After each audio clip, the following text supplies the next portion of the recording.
कर्जत तालुक्यातील शिरशी येथे आयोजित करण्यात आलेल्या बैलगाडा शर्यती दरम्यान एक धक्कादायक प्रकार समोर आलाय। रविवार 12 एप्रिल रोजी शिरशी येथे बैलगाडा शर्यतीचे आयोजन करण्यात आले होते। या शर्यतीला मोठ्या प्रमाणावर नागरिकांची गर्दी झाली होती। मात्र या गर्दीच्या आड एक वेगळंच आणि चिंतादायक चित्र पाहायला मिळालं।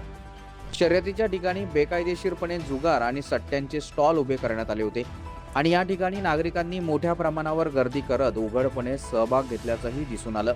सार्वजनिक ठिकाणी तेही पारंपरिक स्पर्धेच्या मैदानात जुगार आणि सट्टा सुरू असल्याने अनेक नागरिकांनी तीव्र नाराजी व्यक्त केली आहे। विशेषतः तरुण पिढी मोठ्या प्रमाणावर या प्रकाराकडे आकर्षित होत असल्याचं चित्र दिसत असून त्यांच्या भवितव्यावर याचे गंभीर परिणाम होण्याची भीती व्यक्त केली जात आहे। परंपरेचा अभिमान असलेल्या बैलगाडा शर्यतीच्या नावाखाली जर असे बेकायदेशीर प्रकार सुरू असतील तर ही अत्यंत गंभीर बाब मानली जात आहे आणि जर अशा प्रकारे खुलेआम जुगार खेळवला जात असेल तर प्रशासन नेमकं काय करतंय या संपूर्ण प्रकाराकडे पोलीस आणि स्थानिक प्रशासनाने तात्काळ लक्ष देऊन कठोर कारवाई करावी अशी जोरदार मागणी नागरिकांकडून केली जात आहे। या संपूर्ण प्रकारामागे आयोजकांची काही भूमिका होती का, त्यांच्या पाठबळावरच हा जुगार सुरू होता का, असे गंभीर प्रश्न आता उपस्थित होत आहेत। त्यामुळे केवळ जुगार चालवणाऱ्यांवरच नव्हे तर संबंधित आयोजकांवरही कठोर कारवाई करावी अशी मागणी नागरिकांकडून जोर धरू लागली आहे।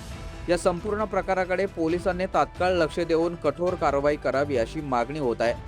दरम्यान अशा प्रकारे सट्टा आणि जुगार चालवणे हे बेकायदेशीर असून या प्रकरणाची गंभीर दखल घेतली जाईल अशी माहिती कर्जतचे उपविभागीय पोलीस अधिकारी राहुल गायकवाड यांनी दिली आहे। तसेच याबाबत अधिकृत माहिती घेऊन योग्य ती कारवाई करण्यात येणार असल्याचंही त्यांनी स्पष्ट केले। आता पोलीस प्रशासन या प्रकरणात किती वेगाने आणि किती कठोर पावले उचलते हे पाहणं महत्त्वाचं ठरणार आहे। आपल्या परिसरातील ताज्या बातम्या आणि घडामोडी सर्वात अगोदर पाहण्यासाठी कर्जत अपडेटला सबस्क्राईब करायला विसरू नका।